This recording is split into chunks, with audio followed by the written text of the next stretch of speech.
Live your life to the fullest, don't look back. Be healthy, be happy, stay on track.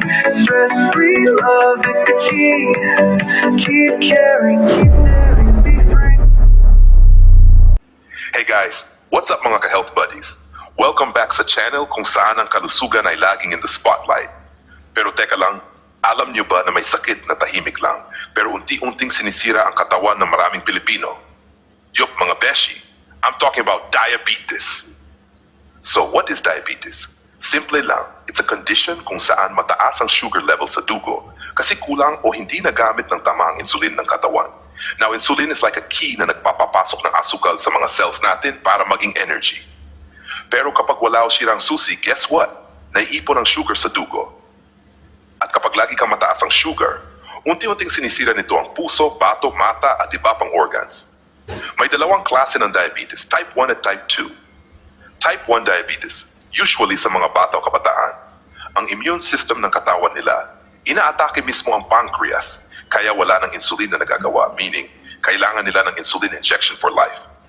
Type 2 diabetes, ito naman yung mas common sa adults. Here, the body still makes insulin, pero hindi ito nagagamit ng maayos. Tinatawag natin itong insulin resistance. Usually dahil sa obesity, unhealthy lifestyle, at lack of exercise. Common symptoms ng diabetes, madalas na pag-ihi kahit gabi-gabi, laging nauuhaw, blurry vision, madaling mapagod, mabagal gumaling ang sugat, at minsan, biglang pumapayat kahit normal ang kain. So kung napapansin mo yan, magpa-check up ka na agad, huwag mong hintayin lumala. Causes or reasons kung bakit nagkakaroon ng diabetes. Namamana, genetic or hereditary. Poor diet, puro sweets and fast food. Lack of exercise, obesity o labis na timbang. Stress at unhealthy habits like smoking and drinking. Pero good news guys, pwede natin itong maiwasan. Kumain ng healthy foods, gulay, prutas, whole grains. Iwasan ang matatamis at oily foods. Mag-exercise at least 30 minutes a day. Uminom ng maraming tubig. At syempre, magpa-check up regularly. Lalo na kung may family history ng diabetes. Treatment time sa type 1, kailangan ng insulin injection daily. Sa type 2, usually controlled through oral meds, proper diet, and exercise. Pero tandaan guys, walang instant cure. Ang best weapon natin ay discipline at consistency.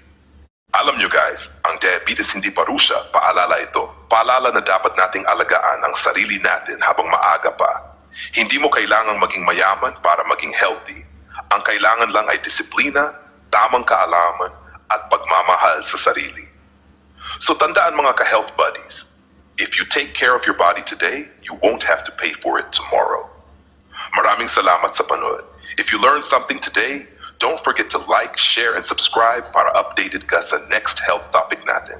Stay healthy, stay happy, and always choose to live better.